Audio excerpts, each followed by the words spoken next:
వద్ద బాలయ్య బీభత్సం.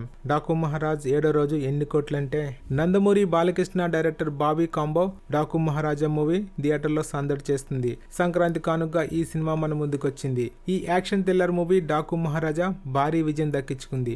Balayya mass action, director Bobby vision, music director Thaman బీజం ఈ సినిమా సక్సెస్ కావడానికి మెయిన్ కారణం. ఈ high action voltage movie collection పరంగా దుమ్ము లేపుతుంది. డాకు మహారాజా 7వ రోజు మొత్తంగా ఎన్ని కోట్లు కలెక్ట్ చేసిందో చూద్దాం.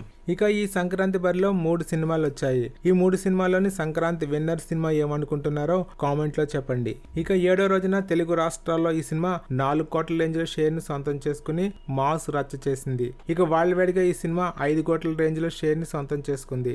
మొత్తంగా 8 కోట్ల గ్రాస్ తో దుమ్ము లేపింది. ఇక ఫస్ట్ వీక్ లో ఈ సినిమా సాధించిన కలెక్షన్స్: నైజాం 13.44 కోట్లు, సీడెడ్ 12.21, యూఏ 9.47, ఈస్ట్ గోదావరి 7 కోట్లు, వెస్ట్ గోదావరి 5 కోట్లు, గుంటూరు 7.74, కృష్ణ 6 కోట్లు, నెల్లూరు వచ్చి 3.50 కోట్లు.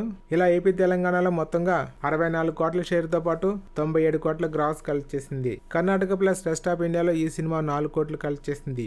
ఓవర్సీస్ లో మొత్తంగా 8 కోట్లు. ఇలా ప్రపంచ వ్యాప్తంగా ఈ సినిమా 76 కోట్ల షేర్ తో పాటు 125 కోట్ల గ్రాస్ కలెక్ట్ చేసింది. 82 కోట్ల బ్రేక్ ఈవెన్ టార్గెట్ తో బరిలో దిగిన ఈ సినిమా మొదటి వారంలోనే 95% రికవరీని సొంతం చేసుకుని దుమారం లేపింది. ఇక సినిమా క్లీన్ హిట్ కోసం మరో 6 కోట్ల రేంజ్ లో షేర్ ని అందుకోవాల్సిన అవసరం ఎంతైనా ఉంది. ఇక సినిమా సెకండ్ వీక్ లో బాక్స్ ఆఫీస్ వద్ద ఎలాంటి కలెక్షన్స్ అందుకుంటుందో చూడాలి.